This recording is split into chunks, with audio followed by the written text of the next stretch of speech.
موینی جان سلام. سلام. خوش اومدی عزیزم. اولین مهمان مصاحبهمون داخل یوتیوب. فقط چون ما امکانات صدامون زیاد خوب نیست دیگه صدا رو خودت هندلش کن. سعی میکنم که شیوه و رساده ها بدم. مرسی. موینی جان اول بهت بگم به هر سوالی که جواب ندی یه مجازاتی داری. آره ما حالا داشتیم اینجا هم صحبت میکردیم برق رفته بود ولی الان بهت گفتم پس هر نکسی که بدی به قول معروف یه مجازات داری. مجازش چیه؟ حالا هر موقع خوردی به مجازات بدی بس. ممکنه یه دکت از بین بره مبلغش بالاخره. مجازات سختیه. آره حالا زیاد طولانی نشه. اصلا به ما بگو چی شد که گرداننده شدی؟ این رویه این که چه اتفاقی افتاد گرداننده شدی و برای ما بگو. ببین واقعیت من شاید جالب بشه بدونی اصلا مافیا اصلا خوشم نمیاد. یعنی وقتی با رفقا که برفتم کافه جایی میدم که دارم مافیا بازی میکنن یه جمعی اصلا یه حالتی بود که میگفتم بابا اینا رو نگاه کن مثلا چقدر بیکارن الاف اینجور حالتی. ولی خب اولین سری شبای مافیا فیلمو که اومد سال 1400 اوایل سال 1400 به پیشنهاد یکی از دوستا یکی از قسمتاشو دانلود کردم و دیدم خیلی بهم چسبید. یعنی یه حالت جالبی بود برام. بعد همون شب مثلا یادمه اگه اشتباه نکنم اواخر اردیبهشت 1400 بود 28 اردیبهشت بود تاریخ دقیقش بگم. رفتم تو این اساس سرچ کردم مافیا. اولین پیجی که واسم بود پیج مافیا بازی یزد که ارسلان عزیز دستشه. بهش پیام دادم و گفت که امشب باز داره میتونه تشریف بیاره تو. من گوشم با تو برام برات لیوان بیارم بگو. با علی موسوی چارلی اون شب رفتیم بازی شب مافیا بود. سری روانی بود، سری که تعداد زیادی روان کاب داخلشه. بعد من اولین نقشی که مافیا داشتم افشاگر بود. حالا اون سری هم جوری بود که نقشا رو گرداننده به افشاگر بود. بعد حالا خلاصه خواسته باشم بگم اون شب که بازی کردم خیلی بهم حال داد با اینکه خیلی هم گیج بودم. یعنی حالا من با مافیایی که میدم مثلا میدم مافیا تهش یه شات داره یک کلام تری اسنایپری تو بازی اونم یه شات داره ولی خب مثلا میدم 5 6 نفر تو یه شب با هم هست میشن کلا اون بازی خیلی گیج بودم ولی یه حالت یه حس خوبی بهم داد. یادمه که رفتم پیش حسین زاره اون شب تو بازی بود و اومدم ازش خواستم که رول بوکای نقشه شب مافیا رو برام بفرسته. واسم فرستاد و من اون شب یادمه 3 صبح رسیدم خونه و تا 8 صبح همه یه رول بوکا رو خوندم. یعنی یه جوری که شاید همون شب 90% نقشه رو تا یه حد زیادی حفظ شدم. گذشت و بعد اون شب شاید هر شب میرفتم بازی ارسنال رو میرفتم. جمعه یادم بود که یادمه که حسین زاره بازی داشت کافه جفت 6 بازی رو میرفتم. بعد بودن 14 15 روز یهو به سرم زد که آقا چرا خودم بازی نذارم. یعنی اینجوری حالتی مرسی اینجوری حالتی که آقا چرا خودم بازی نذارم به سرم زد و با یکی دو تا بچه‌ها صحبت کردم و بعد رفتم با حسین زاره حرف زدم گفتم که میخوام دک خودمون بزنم که الان اولش که مخالفت عجیب غریب بود. میگفت که آقا مثلا یه سری پلیر رو خیلی واسابقه اصلا اونا هنوز فعلا جرأت بازی گذاشتن ندارن تو چرا میخوای این کار بکنی؟ گفتم حالا دیگه به هر حال من دک حالا خودمو دارم. حالا من دانش علوم پزشکی از درس خوندم خیلی دوستا و رفقای زیادی دانشگاه داشتم.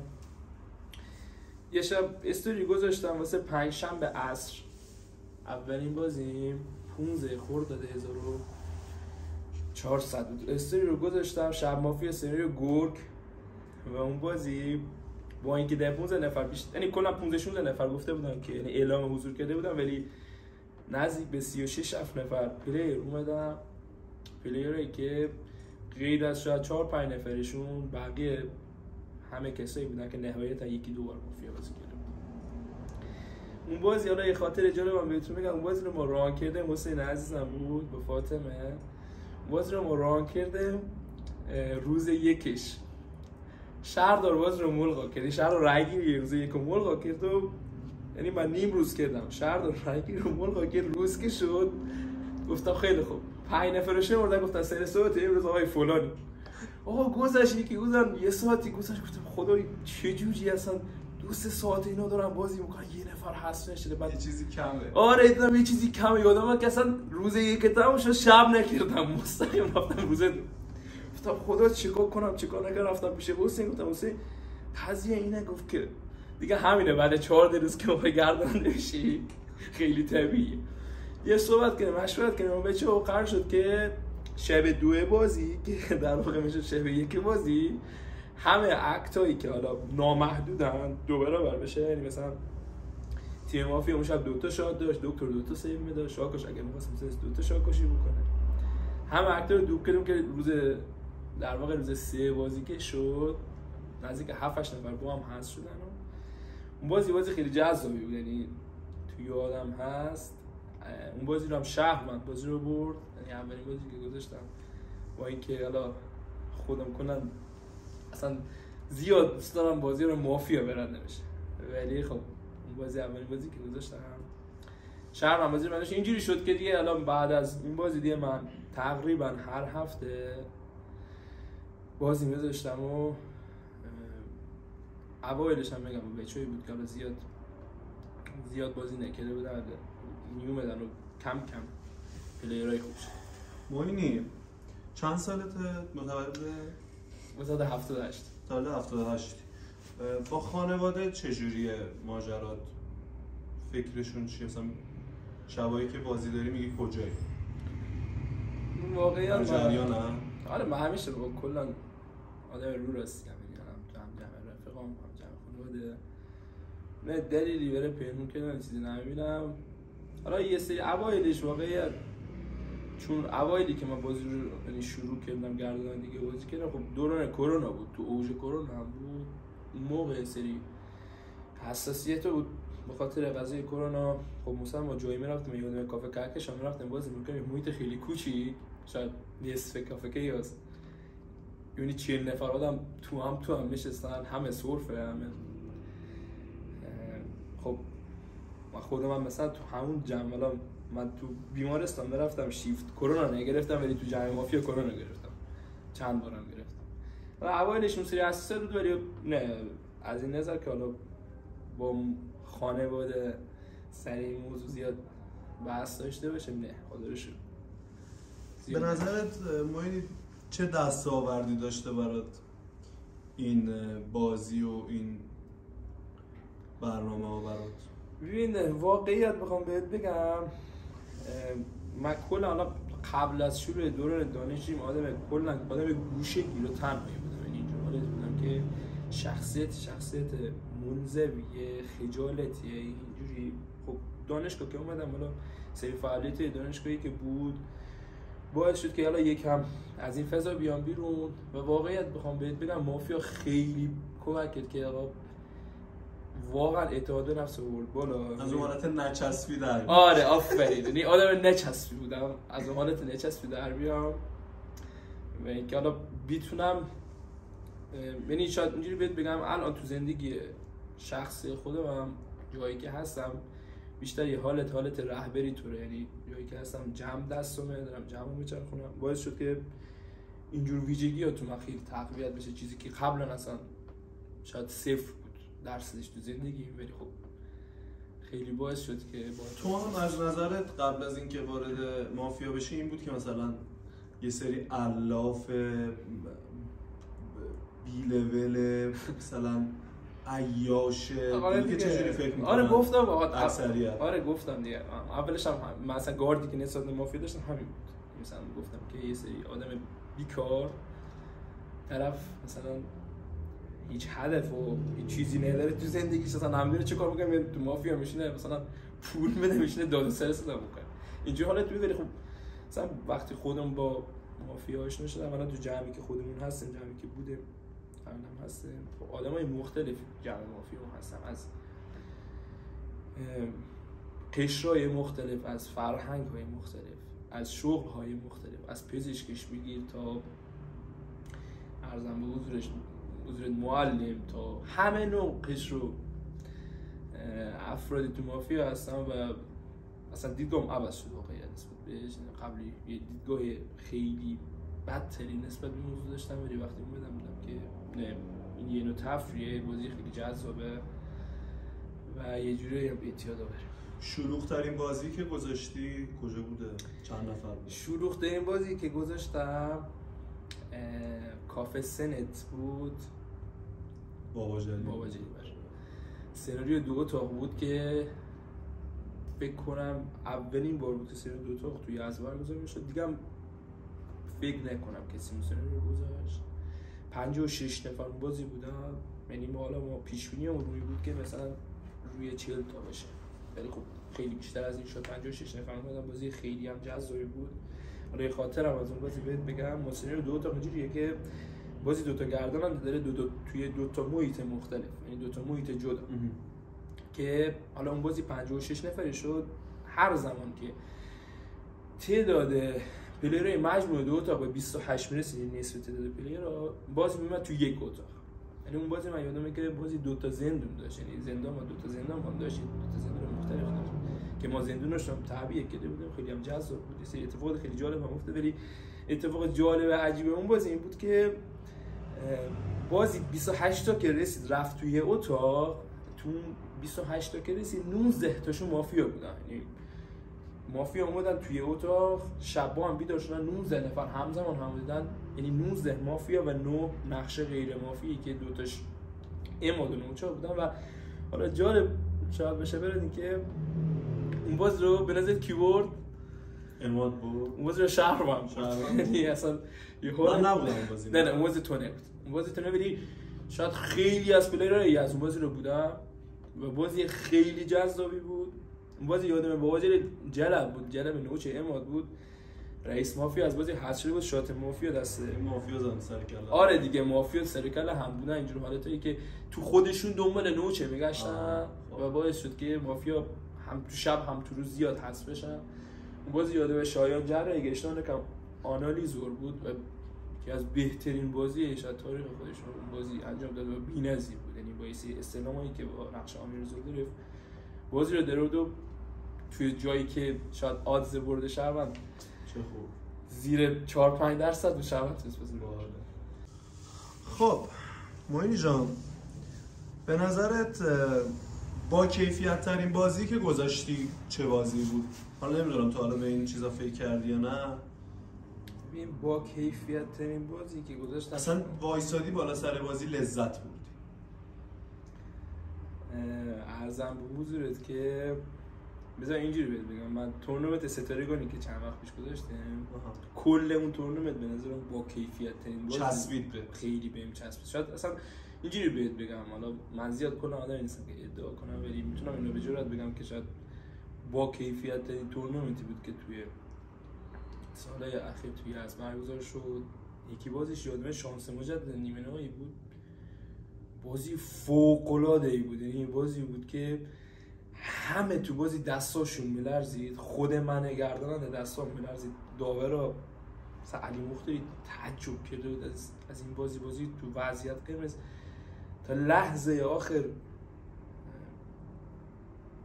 هر چیزی داشت ورقش عوض میشه. یعنی هر لحظه میگفتی الان مافیا برنده بشه، هر لحظه میگفتی الان شهر برنده بشه. اون بازی بود که واقعا بهم چسبید، یعنی کل اون تورنمنت بهم چسبید. اون بازی شانس مجدد نیمه‌نهایی خیلی بهم حال داد. یعنی اون بازی جوری بود که خیلی گفتم امیر موینی دمت گرم، عجب باریک. بذار یه خورده حاشیه‌ای تر کنم سوالا رو جذاب‌تر. زیاد حاشیه‌ای درستش میکنم حالا این چیزی. خب چهارم که میرسه اینجا یه ساله که تأسیس شد، چقدر درآمدت بوده تو این یک سال؟ ببین خب من از روز اولی که این کافه معینی جان تفره نرو عزیزم، یه عدد به ما بگو. چیزی بوده 100.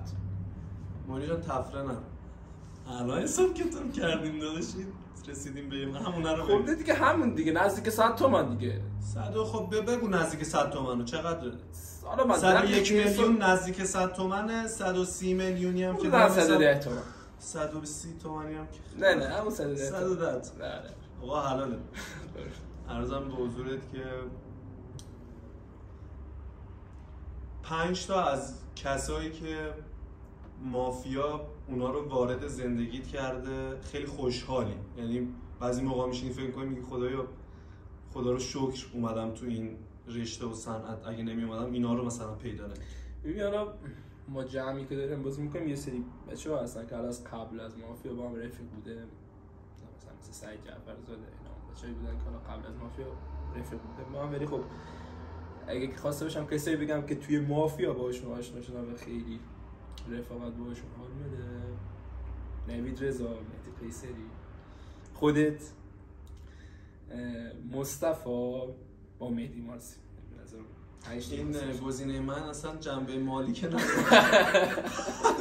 دوستم داری؟ دوست دارم. خب قطعا دوست دارم.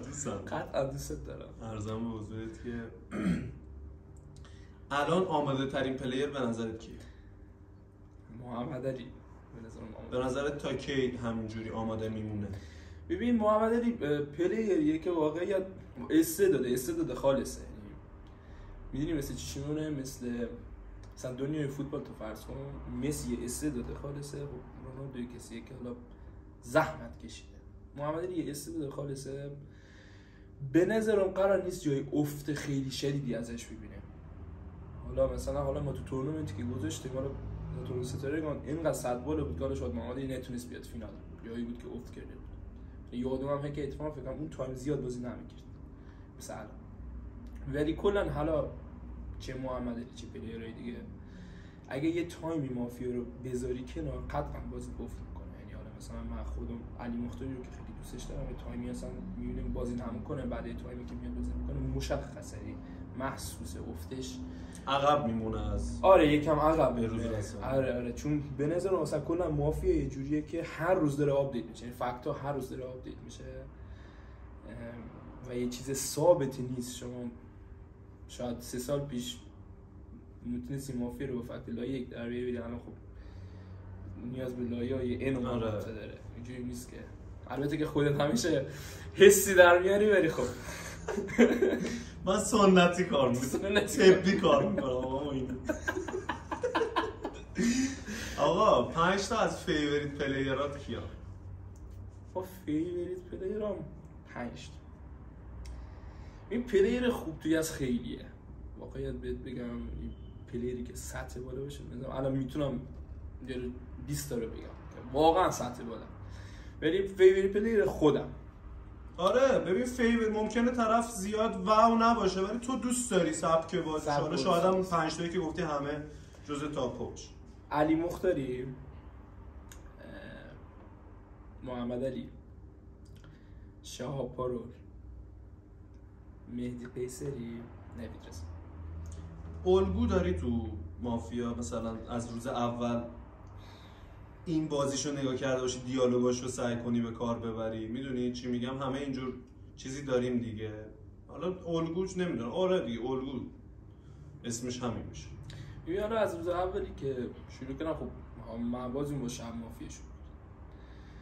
خب شب مافیا که اولش با شب مافیا شروع کردم، شاید الگوم حسین زاره بود. بازی سبک بازی حسین زاره رو خیلی دوست داشتم، ولی خب بعدا که با اینجور سری، حالا اون موقع مثلا علی مختاری هم بود شب مافیا، ولی خب بعدن که با اینجور سناریو یا تیوی و تعداد پایین اینا آشنا شدم، الگوم علی مختاری بود. بازشو خیلی دوست داشتم، خیلی دوست داشتم. علی مختاری از اول هم تو شب مافیا خوب بود. آره خیلی علی مختاری خوب خودشو همسان کرد با پیشرفت، جانم. آره هرچند که الان خیلی کم رنگه دوست دارم بیشتر. شب بگو که چه شبی بوده که اون شب رو بخوای از شبایی که بازی ران کردی حذف کنی، مثلا الان میشینی فکر میکنی بگی اون شبه کاش بازی نذاشته بود؟ ببین من تو الان نزدیک 3 سالمون گردانندگی، یکی از چیزایی که الان شاید بهش میبالیدم بوده که تو بازی من کم حاشیه ترین بازی من بود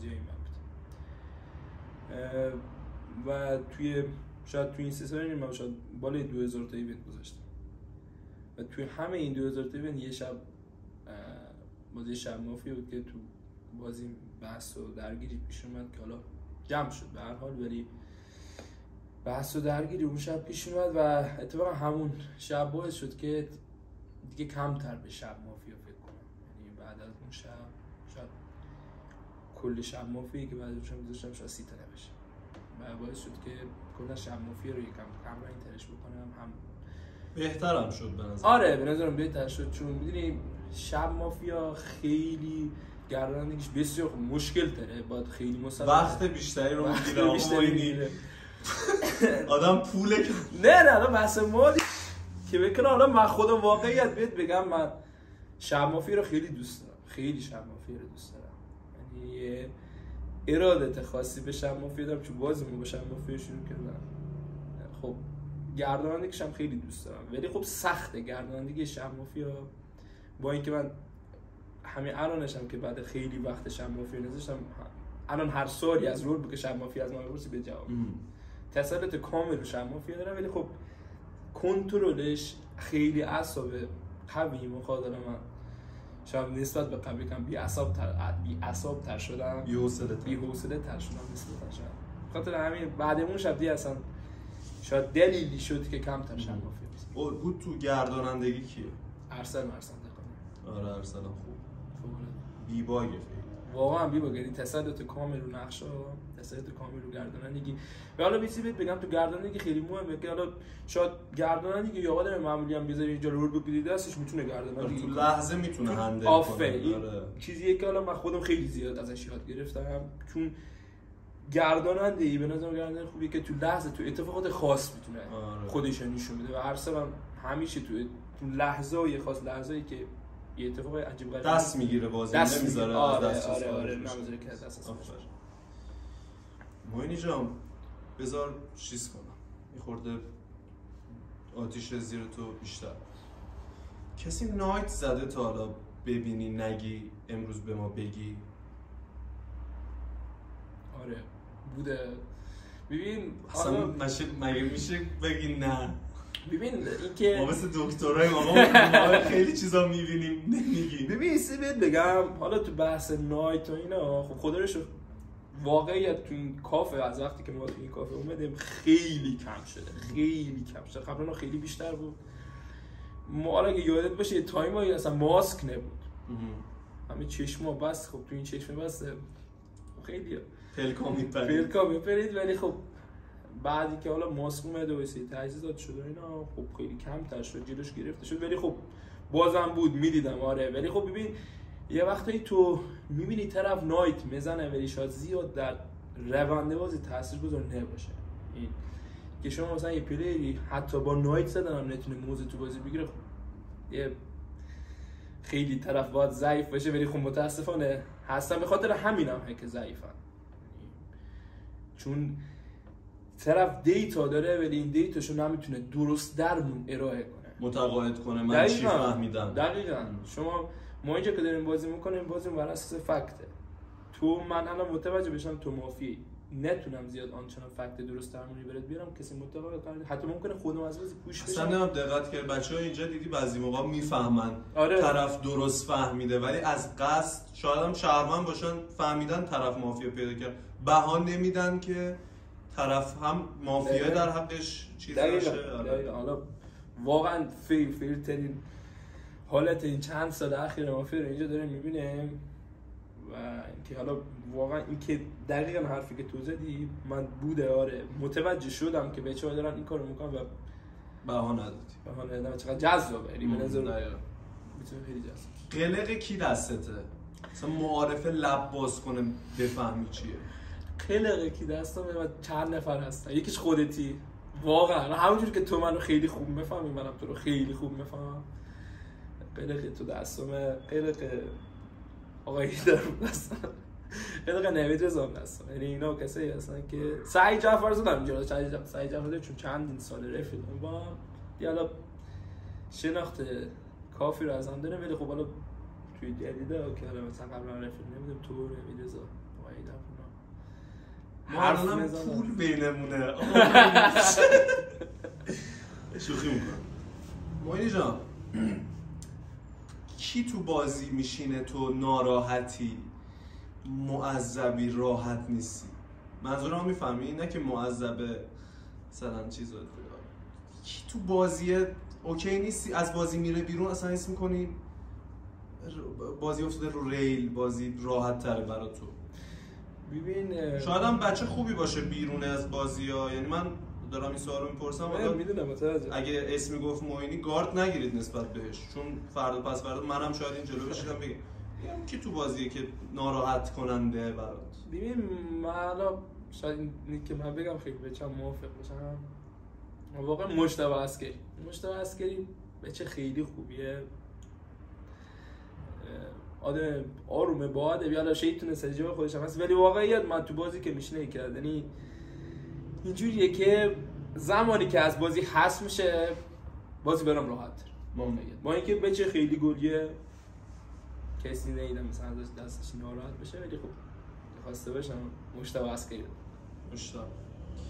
عرضم به حضورت که محبوب ترین پلیر به نظر تو کیه؟ از نظر من یا من بگم کلا از نظر منه. ببین همه این سوالا از پی او وی توئه دیگه. شاید من مثلا این سوالا از یه جمع و سلیقه دیگه بپرسم یه چیز دیگه بگم. محبوب ترین پلیر از نظر من که من خیلی دوستش دارم مهدی قیصری. آره بچه دوستش دارم. خیلی هم حالا قبلا صحبتشو می‌کردیم تفاوت نیست بین سایدی که بازی میکنه. آره نمیشه فهمیدش دقیقاً، یعنی از اون دست پلیره که یه جور خاص با یه انرژی آره با یه انرژی بازی میکنه و به نظرم یک تکنیکه، یعنی آره خیلی مهمه، خیلی مهمه که چون ببین الان مثلا خودت محمد علی اینا پلیری هستی که تو نقش شهروندی واقعا شهروند تو شو میکنه، یعنی جوریه که اصلا تو معارفه مشخص میشه شما تو یا محمد علی کله و مشخص میشه که آقا یعنی اینجوریه که اصلا حتی مافیا تو معارف هم اصلا دلشون میریزه اینجور حالتاییه، ولی خب مهدی قیصری اصلا شهروند مافیا فهمیده این که شهروند مافیا واقعا سخته پلیری که شاید نشه زیاد بهش اعتماد کنی توی بازی کردن. آره اصلا حالا این بچه‌های خودت هم هستن، یعنی اکیپ خودت هم، ولی از وقتی حالا من اینا رو میگم کیاس نمی‌کنم، ولی از وقتی اینجا اومدن رفتن تو نماینده بازپرس مذاکره اینا پیشرفت خیلی چشمگیری داشتن. آره ببین ما بچهای خودمون، حالا من خصوصا بولاشو بگم، حالا تو این تورنمنت ستاره که گذاشتیم ما 4 تا از بچهای خودمون تو فینال بودن، مهدی قیصری، نوید رضا، عرفان، سید هست. خب ببین ما واقعیت از وقتی که حالا رفتم بیشتر خودم سمت این که حالا بازپرس رو تعداد پایین میذارم، ما تایمی بود که جمعه بازی میکرده و اینجوری بود که جمع ثابتی داشته، یعنی یه جمع 10 نفره ثابت که مثلا الان مهدی بود، نوید بود، خانم مهدی بود، سعید جعفرزاده بود، ایمان خیری بود، ریحانه بود، اینا توی بازی بودن دیگه. خب اینا تو بازی بودن و خب ما این بازی رو که می‌ذاشتیم بازپرسایی که می‌ذاشتیم اینجوری بود که ما بعد بازی تحلیل می‌کردیم، یعنی میشستیم صحبت می‌کردیم راجع به بازی با هم، هر کسی نظرش راجع به بازی میگفت و به نظرم اون تایم بود که به نظرم چجوری بهت بگم پایه این پلیر را ساخته شد. حالا من شاید خودمون زیاد پلیر خیلی سطح بالا ندارم، ولی خودمون اینجوری میتونم بهت بگم حداقل یه مربی میتونم جهت دادی بهش. آره جهت دادم، یعنی شاید از خودشونم بپرسی، شاید اینو بهت بگم سعی کردم که یعنی کلا انا حالت اینجوریه که سعی کردم که بچهای پایه خوبی داشته باشن، چون خودت میدونی شما ممکنه یه پلیر نگاش کنی اونجوری کیف نکنی به بازیش، شاید برید چجوری بهت بگم بری گذشتهش نگاه کنی از یه جایی بازی رو شروع کنه که محیط مناسبی نبوده. به نظرم شروع بازی توی محیط مناسب خیلی تو آینده پلیر تاثیرگذاره خیلی، و خب بعدی که بچه‌ها اومدن تو این محیط خب بازی کردن با پلیرهای دیگه با سبکای مختلف باعث شد که خیلی پیشرفت بکنن. حالا اون پایه‌ای که ازشون ساخته شده بود اینجا تونست خودشون رو نشون بدن، شکوفایشون تو این کافه بود و حالا سکوی پرتو بود. به نظرم هم برای مهدی، هم برای نوید، عرفان، سید. معینی جان فکر کن شبکه 3 زنگت زده که آقای معینی ما پرسجو کردیم، شما گرداننده بسیار عالی هست، یه 10 تا پلیر بردارید بیایید اینجا، ما میخوایم ازتون فیلم برداری، یه بازی ضبطی. فکر کن این بازی آبروی توه. یه دک دعوتی به ما لیست بده. اگه خواسته باشم میگم 10 تا. علی مختاری، بابا جلیل، مهدی قیصری، نوید رضا، خودت. منو پنجمی گفتی. تو رو پنجمی گفتم. آقا منو پنجمی. شوخی میگم، بگو از یادت نپره. تو رو پنجمی گفتم چون وسط تری.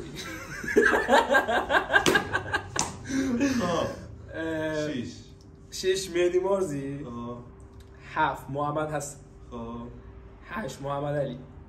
9 شهاب پارول. 10 کیو نگفتم؟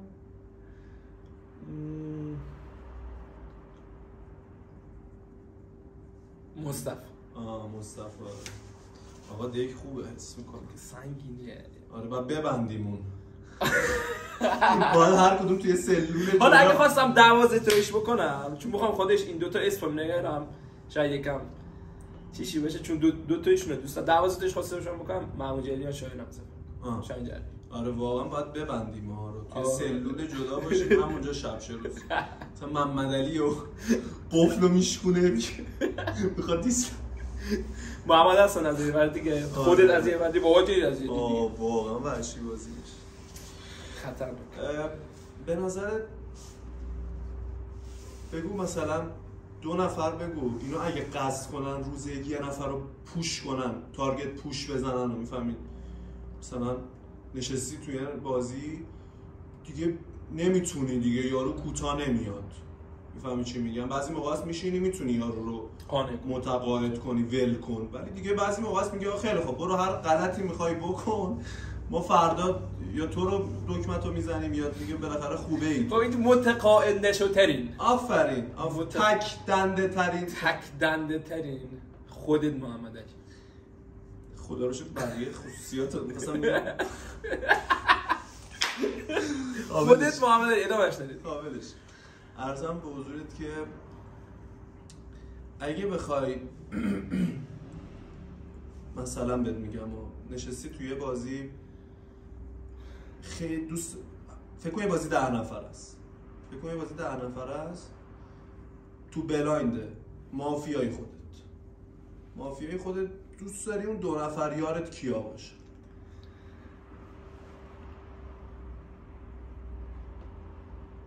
نوید رضا مهدی قیصری. آره چیده به نظرم باحال.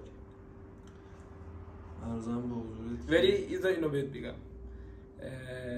حالا چون این سوالا پرسیدی میخوام اینو تکمیلش کنم. باحالترین یعنی بهترین چین مافیایی که تا حالا توش بودم و خیلی اون بازی بهم حال داده و بازی رو براشتم، چین من بابا جلیلی با مصطفی بود، سری نماینده بود. ما روز یک محمد علی رو پوش کرده، با وقاحت تمام محمد علی پوش شد و بازی رو ما بردیم، کلینشیت بازی رو بردیم، جوری که حتی محمد علی واسطمون رو وصیت کرد. ولی خودت هم تو اون بازی بودی، فکر کنم شب یک شاتت. من گرداننده بودی.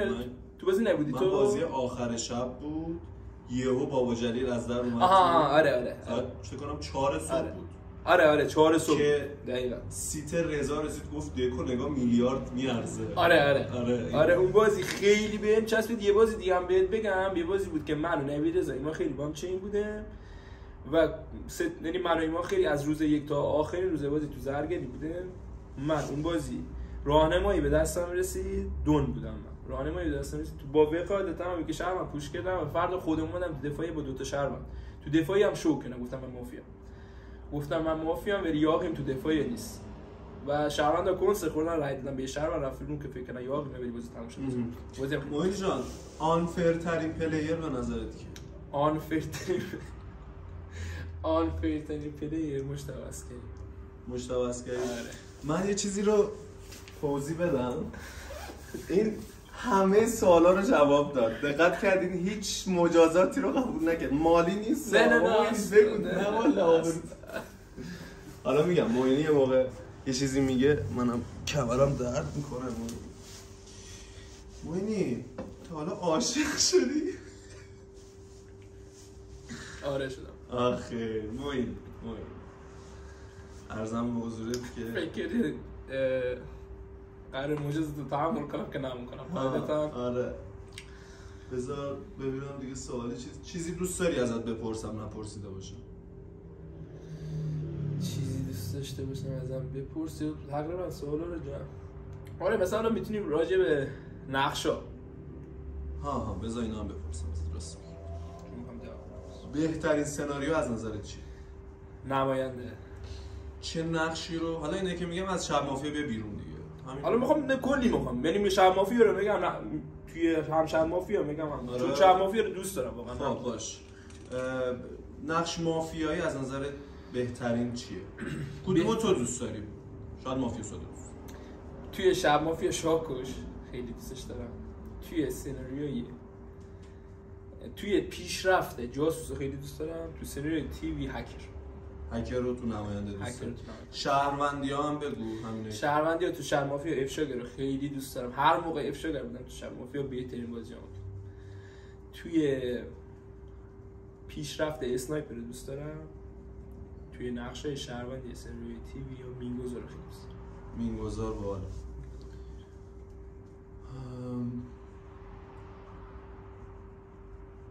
کی وقتی شهروند میشه ناراحتی از اینکه با تو همسایده؟ سوال عجیبیه. ببین واقعیت خواسته باشم بهت بگم. خب میدونی چرا میپرسم؟ بعضی موقع هست یه شهروند به تورت میخوره تو 3 تا دونه مافیا میکنی بیرون باز طرفت مشکوکه. ایدرپور. آقا ایدرپور. من فهمیدی منظور سوال؟ آره سوالتو متوجه شدم. ولی خب اگه خواسته باشم اینجوری بهت بگم که بعد بازی خیلی از دستش هرس میخورم میتونم مید پیسری رو بگم چون وقتی متوجه نمیشم تو بازی. خب من یه چند تا کلمه میگم تک کلمه‌ای بهم جواب بده. مثلا بهت میگم چه میدونم میگم بهت روز بگو قهوه مثلا. حالا شاید اسم شخص رو آوردم شاید اسم یک تک کلمه اینجا. آره تک کلمه سریا ببینم فکر کردی مجاز دادش. حواس تو جمع. کیاس. احترام. مندی. پول. از که مافیا. عشق. نماینده. جذاب. شاوپارو. فوق‌العاده. گلیا پوچ. خیلی هرس داره. هرس‌آور، هرس درار. تارگت. ترسناک. منفور. محمد علی. محبوب. محمد علی. ببین کنستو گرفتم مگه نگفتی محبوب قیصری؟ آقای قیصری اگه شما میبینید خب نه بخواستم اینجا رو بگم دادی بالانسش کنی. نه اینجا رو دادم چون منفور محبوب چون محمد علی تو یک آن میتونه منفور ترین باشه تو یک آن میتونه محبوب ترین. بله خاطر اینجوری جواب عرضم به حضورت که گوگلی. پیمان. واقعا گوگلی. با استعداد. پیمان. آره اینو قبول دارم. مثلا گفتی پیمان پرسیدم با استعداد. عرضم به حضورت که همین دیگه داداشیم. رو مخترینم بپرس. رو مخترین فاطمه شایان. آره اذیت مغزتو موگوزونه. اصلا عجیب اذیت واقعا.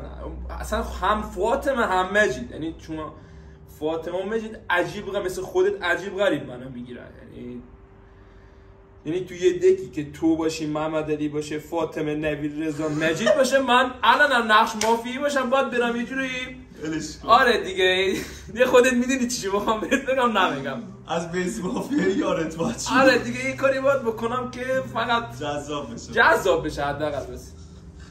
آره فاطمه مجید هم بازیاشون خوبه. این عجیب و خلق بودنشون چاشنی دقیقاً بازیشون هم. اصلا حالا مایسی بهت بگم من واقعی از شاید خودت هم میدونی خودت هم قبلا بهم گفتی من شاید تو بازی که من تو این بازی توی کافه بشینم هیچ کس اندازه من روش زوم نیست. بسیار رو من زومه. یعنی شاید دلیلش این باشه که من واقعا این شاید نپرسیدی وارد گفتی چه سوالی میخوام بپرسم خودم میگم من واقعیت خودم نقش مافیایی رو خیلی بیشتر از نقش شهروندی دوست دارم و اینکه تو نقش مافیایی برام چارچوب و قواعدی یعنی چارچوب قواعدی برای خودم تعریف میکنم. تو نقش مافیایی من زندگی میکنم، واقعی از زندگی میکنم، یعنی تو نقشی که یعنی شیاد، کارت شیاد تو سناریو بازی میکنم، شیادانه بازی میکنم، اینجوری بهت بگم. و شاید دلیلی که خیلی رو من زومه شاید این باشه که من انواع اقسام حالتای آره آقا موینی، من به نظرم تو سخت کوشترین خیلی کوهو دیدی میگن مثلا یارو کوهو کن، تو واقعا سخته برام. من واقعا نقش مافی تو این کافه جدیدن که اصلا نقش مافی تو این کافه خیلی سخت شده بازی کردنش، ولی اینجوری بهت بگم که نقش مافی رو زندگی میکنم باش و جوری بازی میکنم که تیمم هر جوری شه تیمم برنده بشه. یعنی حتی بازی بودی که خودت دیدی من روز یک رفتم، ولی بوده که هم روز یک رفتم من باعث تیمم تو بازی برنده بشه و تو لحظه سناریو میچینم و همیشه هم میدونن کسایی که شب با هم بیدار میشن میدونن که سناریو تیم قرار دست من باشه، یعنی قرار با سناریوی من بازی بره جلو. و حالا خوشحالم که خیلی وقت جواب داده سناریو، با اینکه تو دکایی بودم که حالا خودم دکایی بودم که روز یک چین مافیا تحت فشار بودم که باخته ولی بودن بازیایی که بازی رو بردم و خیلی بهم چسبید. خیر ان شاء الله. دمت گرم.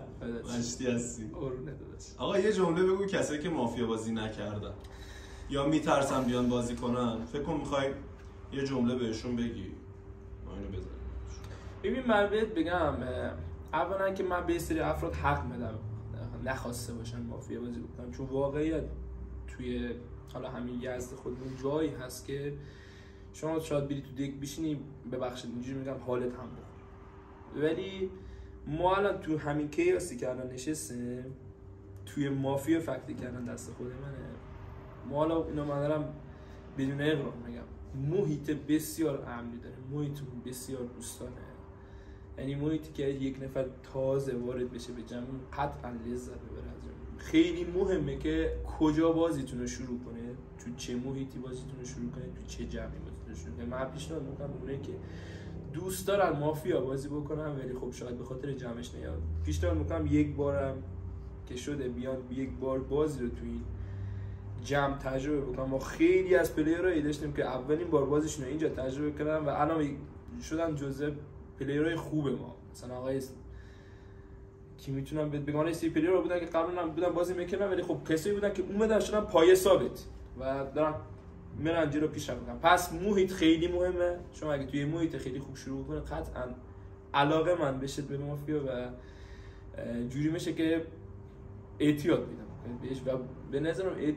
اعتیاد به مافیا جوریه که تو زندگیتون تأثیر گذاره. یعنی قصد مطمئن باشید که در روند زندگیتون این که شما ارتباط برقرار کردن با دیگران، متقاعد کردن دیگران. من واقعیت اینم حالا بهت بگم، من مافیا اون سوالی که ازم پرسیدی چیشیا رو بهم اضافه کنم، حالا اینم تکمیلش بکنم. من چیزی که بهم اضافه که خیلی تونستم با رفقام خونه بودم ارتباط بهتری برقرار بکنم، راحت‌تر متقاعدشون بکنم، یعنی جوری باشون حرف بزنم نه که دوز و کلک توش بشه. خیلی‌ها فکر می‌کنن مافیا بازی دوز و کلکه، بازی دروغ گفتن، بازی اینه که شما شاید توی بازی 10 نفر 3 نفر فقط دارن دروغ میگن ولی 7 نفر دارن دنبال پیدا کردن هر جمله که خودت فکر کنم گفته بود، دنبال پیدا کردن حقیقتا. پس بازی مافیا 70 درصدش حقیقت، 30 درصدش دروغ. آخه من بگم اونایی هم که دارن دروغ میگن میدونی که یکی از، حالا من نمیخوام اینا رو بگم، همینا رو نگه داشتم برای مصاحبه روزگاری خودم، چون یکی از پوانایی که مافیا بده تیم سازیه. شما داریم از تیم دفاع میکنی دیگه. خب تو زندگی واقعیت هم شاید تو با یکی تیم شی که از نظر بقیه اون تیم بد باشه. یعنی چی میگم؟ حالا اسمشو اونجا گذاشتن مافیا، بیچاره چیکار کنن؟ آره میدونی چی میگم؟ اینکه تو بلد باشی دفاع کنی از یه نفر، یه گروهی تیم. خب این خیلی مهمه. آره همینا می‌خواستم بهت بگم. و یه نکته دیگه که میتونم بهت بگم، مافیا صحنه زندگیه. یعنی شما وقتی داری، من خودم همیشه گفتم بهت تو بازی که میشینم، حالا بیشتر نقش مافیا که بیشتر دوست دارم یا نقش شهروندی، بازی مثلا یه بازی 10 نفره تو 10 تا پیوویه مختلف داره دیده میشه، هر کسی پیووی خودش داره نگاه میکنه، هر کسی کارگردان نقش خودشه و اینو میخوام بهت بگم ما خیلی بازی ها بوده که مثلا ما نشستیم تو بازی توی یه شب 3 بار بازی کردیم 3 شب، یعنی توی یه شب 3 بار بازی کردیم. یه بازی بوده بازی اول بازی کردیم ما مثلا شهروند بودیم بازی رو باختیم. خب شهروند بودیم بازی رو باختیم، میریم تو بازی بعدی عصبی هست، حالت عصبانی هست. ما باید یاد بگیریم که اگه یک بار شکست کنیم با حالت عصبانی وارد مرحله بعد نشیم. تاثیر میذاره. خب تو زندگی همین میتونیم توش ببینیم. یه جا شاید ممکنه که تو توی مرحله از زندگی شکست بخوری، با یه حال بد وارد مرحله بعدی بشی، تو باعث میشه که این حاله بده مرحله بعدی هم شکست بخوری. پس یاد میگیریم که آقا اگه یه جایی شکست خورده بریزیمش دور و با یه حال جدید با یه شخصیت جدید وارد مرحله بعد بشه و اون چیزا رو دور کنه. یا حتی برعکسش بازی بوده ما همین چند شب پیش داشتیم بازی میکردیم، محمد علی دست اول مافیا بود، بازی رو با اقتدار برد، غرور کاظم مشخص بود، دستاورد غرور کاظم گرفته بود، بازی بچو مفتضحانه باخت. خب اینو بازم همین رو یاد میگیریم که آقا شادی ها قرار نیست همیشگی بشن و اگه خواسته باشی رو غرورش، یعنی شادی که بهت میده مغرور بشی روش مطمئن باش که تو مرحله بعد شکست بخوری. چون اولین مصاحبه بود و قرار داخل کانال یوتیوب قرار بگیره، دوست دارم چون ما قراره با خودت همکاری داشته باشیم، مجریمون باشی با، چون فقط همین بود که حالت راوی بود، بقیه آقای معینی هستن دوستشون رو قراره بود آره. دوست دارم اولین مهمونی که قرار باشه خودت ازش سوال بپرسی و خودت بگی که دوست داری با کی مصاحبه. اولین مهمونو دوست دارم علی مختاری باشه. علی مختاری. امیدوارم که شرایط جور بشه و بیاد و از این برنامه لذت برده باشین و ممنون که شما اومدی و انرژیزا بخورید، قند خونتون خوردم یکم دیگه نیفته. آقا معینی عرضم به حضورتون که پنجشنبه جوام آقا معینی الان داخل کیاس بازی دارن، انشالله تا آخرین روزی که ما هستیم هم پیش ما باشی عزیزم. خیلی زحمت میکشی، خلاقی به نظر من شما. آره. کاری نداری؟ کار که زیاد باد دارم ولی دیگه نگه خواسته باشم جمله آخر بگم، امیدوارم که از روزی که منو دیدید، حالا کسی که دارید ویدیو رو ببینید با من آشنا شده، امیدوارم اگه دکای ما نشسته با ما بازی که لذت برده باشید از بازی و اینکه در ادامه با اون همراه باشه. ما همیشه سعی میکنیم که چیزای جدید بیاریم، چیزای نوآور بیاریم که بهتون بچسبه. همیشه سعی میکنیم احترام رو نگه بداریم، تو محیط امن بازی بکنه و اینکه به امید دیدار همیشگیتون. آقا خیلی دمت گرم.